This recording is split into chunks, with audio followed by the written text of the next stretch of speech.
Good morning! Good morning mga palangga! So, ito, basa pa yung buhok ko kasi I just had my shower and 10:35 na ng umaga dito. So, ngayon lang ako makakain. So, kakain tayo ng brunch. Brunch. Breakfast and lunch. Honestly talaga, yung word na brunch, hindi ko siya narinig sa Pilipinas. So, nandoon pa ako sa aming probinsya, hindi ko talaga siya narinig. Narinig ko yung word na brunch before sa mga katrabaho ko. Pero, hindi ko siya mind kasi akala ko parang improper words or parang biro-biro lang ba. Pero, when Mr. said na brunch talaga daw yung tawag, oh, sige, oh, di... okay, yun na yung tawag. So, yeah, so much to learn. But, you know, I am very open to learn. And that's part of life. Being taught and learning. Kung ano yung mga tinuro sa'yo ng mga tao. So, yan. Anyway, ito yung ulam ko. Baboy and spring rolls. Baboy talaga, no? Hindi na buhay ang baboy. Pritong baboy na siya. Kasi meron tayong leftover rice. Yan. From last night. Ako lang kasi yung kumain ng rice last night. Kasi si John, yung hapunan niya, he has cottage pie. And tonight, for our tea, he will have sirloin steak and ewan ko, hindi na siguro ako kakain later on. Ngayon naman, iinitin natin yung ating rice kasi tapos na yung ating pritong baboy. Kailangan kong magpalakas kasi nanghihina pa din ako. Dahil kahapon talaga, hindi ko alam. Nagising na lang talaga ako kahapon na sobrang sakit ng tiyan ko. Tagsusuka ako. Diyos ko.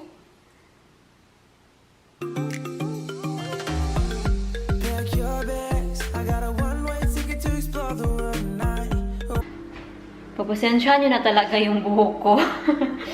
And as usual mga palangga, sausawan. Ito yung spice vinegar na palagi kong ginagawang sausawan. And spice vinegar with tuyo. Yun lang. Maganda sana if may sili talaga. May sili ba? Come on. Yan. Maganda yung panahon ngayon, ha? Pero hindi ko alam kung gaano kalamig sa labas.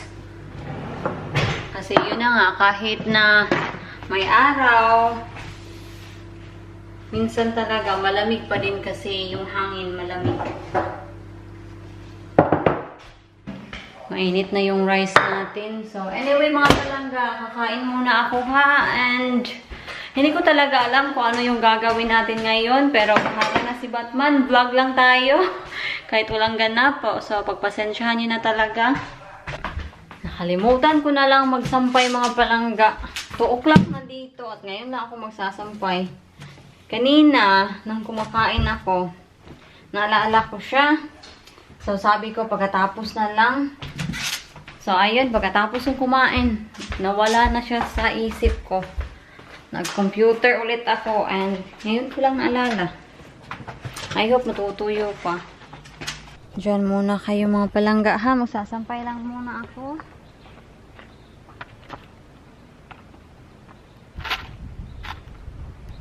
Want you back, so come with me. Don't look back, I wanna show you the wonders of the universe, girl. Take my hand and you will see. Yung panahon mga palangga, okay naman. Hindi masyadong malamig. Diba, Pipa? Siga sore eyes, mga palangga. Kasi ang kulit-kulit kasi niya. Tingnan nyo yung mata niya, Nako, Pipa. What are you doing? Just trying to get the temperature off this. And the drilling holes on the thing. Oh, show them. Well, just these holes over here. That's how. So, nilalagay na niya yung mga letters. It's original holes, is that as well? We've got just one life, baby. These are good, aren't they? Right, have a gap here. Range Rover. That's the end of the letter there. Okay. And that's the end of the letter here.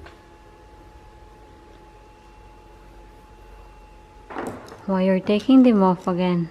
Because we need this paper to put on the back of the other tailgate. Because we have these letters the same on the back of the car. Okay. So this is where help is needed. So live it up, take it one day at a time. Keep it shining Right, I'll put you right there. Right. Yeah. like the stars we see above. I wanted to be here by my side. My tropical love. So, ayun na mga palangga, nailagay na namin to. So, ito yung parang target ni Mr. What Yan. we need to know is, give me an hour. Give me an hour.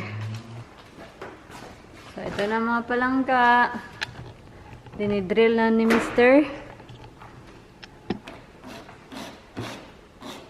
You only have one chance of this. If you make mistake, you will make mistake.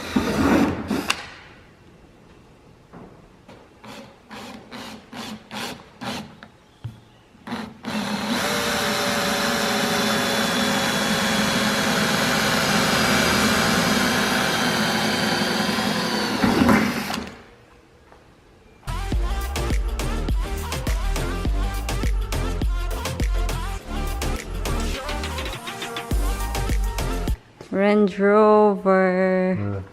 So this will Oh, be it's the an R. Oh. That'll be, yeah, because you see, if I draw that there, that'll be cockeyed, look, you see. I knew it would be, because of that gap there. Yeah, right. Is that straight? Sort of. Yeah.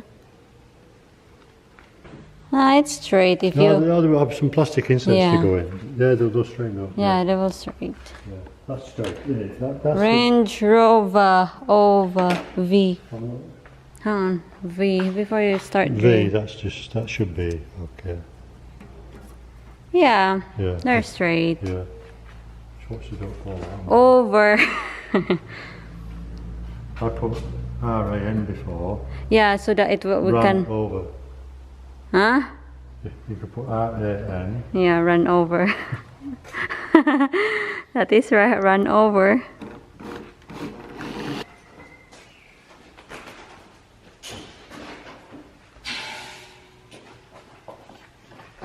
Hello, you can see me in my reflection. I'll just make yourself filming.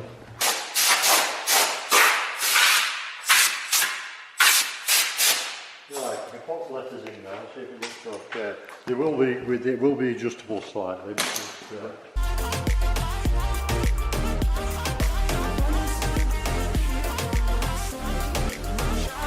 Yung G na lang is yung problema. The G is not straight. it's too high, that G, but the E's low. They're not level, are they? Oh, gee. Yung G na lang talaga yung problema kasi medyo may pagka-high siya. Mali, error siya pero ginagawa ng paraan ni Jan.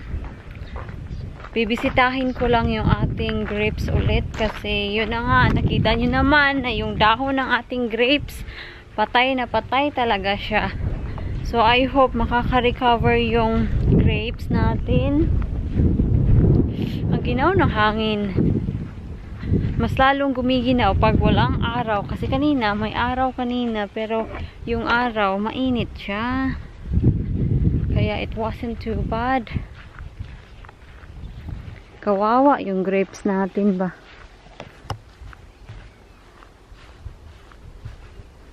Hello little grapes. You're not liking the yuki weather. Kawawa, no? I'm hoping na mabubuhay siya. But alam nyo ba yung weather forecast? Mapro-frost na naman dito. So, not good for our grapes. Yung raspberry natin, ito na lang talaga, yung walang buhay.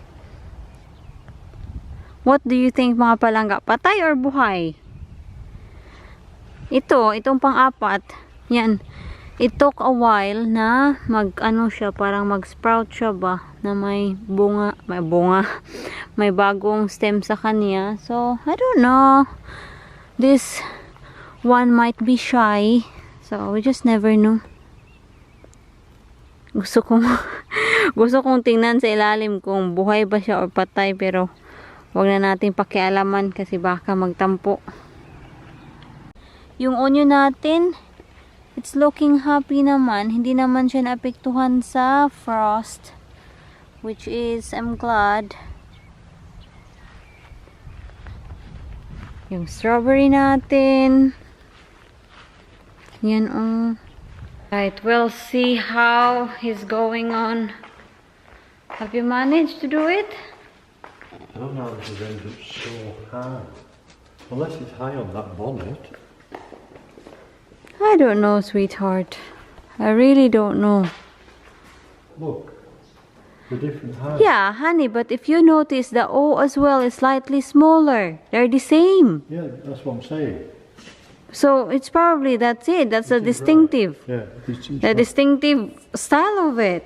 Yeah, but if you look at that, yeah, it's like that eel lift up a little bit as well. Mm. Like so, they're fine. That goes up. Yeah, it's And if alright. you look at them on the bonnet, I think they're alright. So yung bonnet mga palangga. So ito yung harapan. And yeah, yung G talaga medium may ka different size siya. You need to show them. Yeah. it goes there. It goes there. Oh, it looks so legit now, Han. Where that goes, just like that. I wanna leave it all behind. Sailors, it's just you and I. By Land Rover. It looks better. That's look perfect. Come on now. Don't be a perfectionist. So, coffee break muna. I don't want somebody to have the opportunity to say, oh, that's not right. I know. Yeah, there's a difference between okay and perfection. And I don't do the okay. And you don't do the perfection. I do. This is why I got you. Really. Really? Time is it? I'm so sleepy.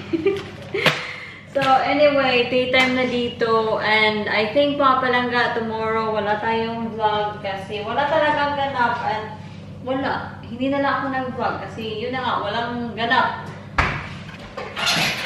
And pagpasensyahan niyo na talaga, ito lang talaga yung life ko dito sa ikot-ikot sa bahay.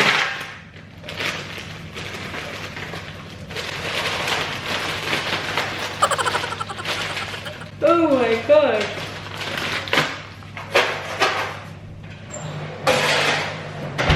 Hindi kasi ako nakatulog ng maayos sa gabi.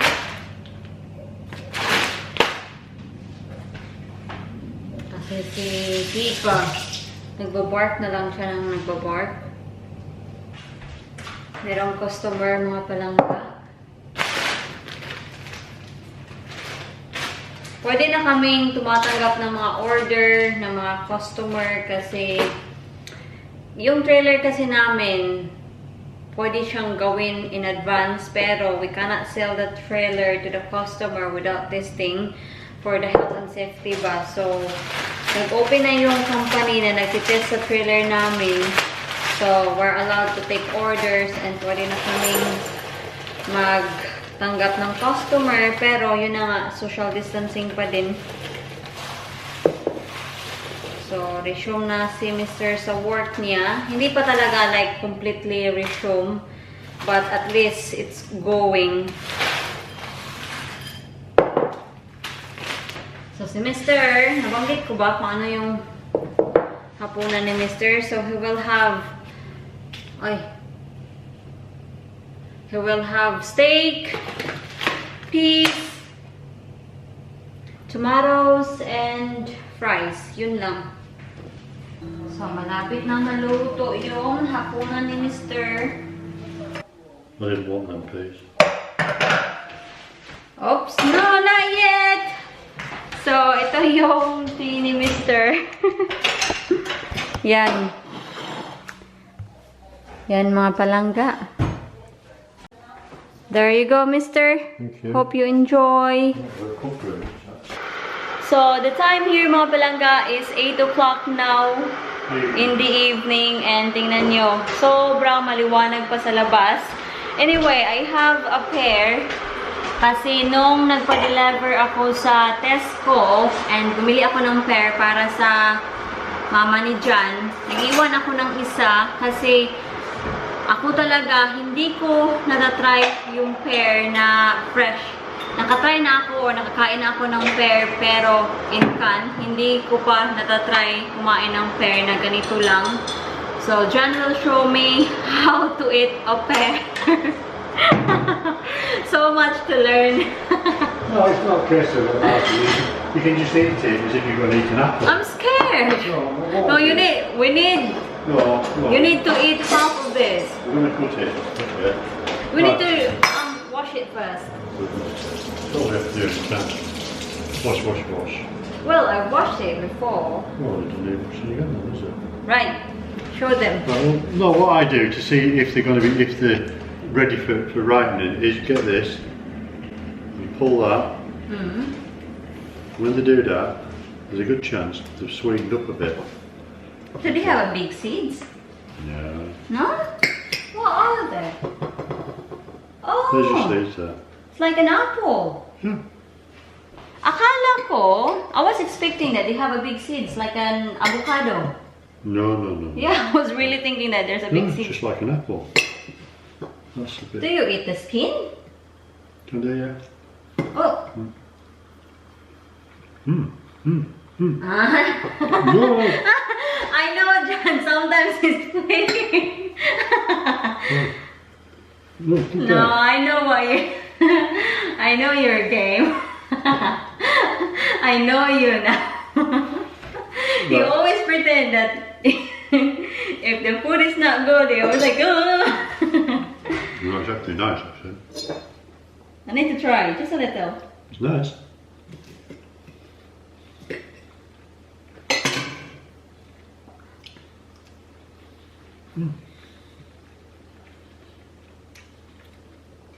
It tastes like an apple. No, it's not an apple, is it? I'm not very fan of apple. I don't know why. It's just pear. I know, but sa apple, I don't really eat apple a lot. Yeah, they just taste like an apple to me, huh? Sorry. Tastes nothing like an apple, darling. Yeah, it just tastes like an Well, apple. you're just getting that's yours anyway, I've eaten half. No, you eat. I'll just have a little and you eat the rest. It's like an apple. Mm-hmm. They have a seeds. Mm. I might grow the seeds. Or for a pear tree. Or pear tree. Do you grow pear tree? The thing is, there's no point of growing a pear tree if I don't like it. Nothing wrong with them. Huh? Mm. Han, here. Mm. Mm. That's what is it? What? Cork. I don't like that. Take the skin off then.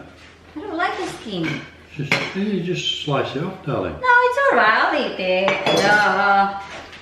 Not gonna Do you know, poison me. I've not had a fresh pear in a long time. That's This quite is it. I never had a fresh nice. pear. My mother used to get it for us when we were kids. once you start getting used to it, they're actually nice. That's nearly ripe. I know there's a lot of food that I don't like the first time, and then I try it again and again and again, and then I eventually like it. It's not bad, but as I said, Yeah, but it is just tastes like an apple to me, and I'm not very keen of apple. But that's that type of pear, right? There's different types of pears and they taste completely different. All right. That's very much like a pear you get in tin pears, that is.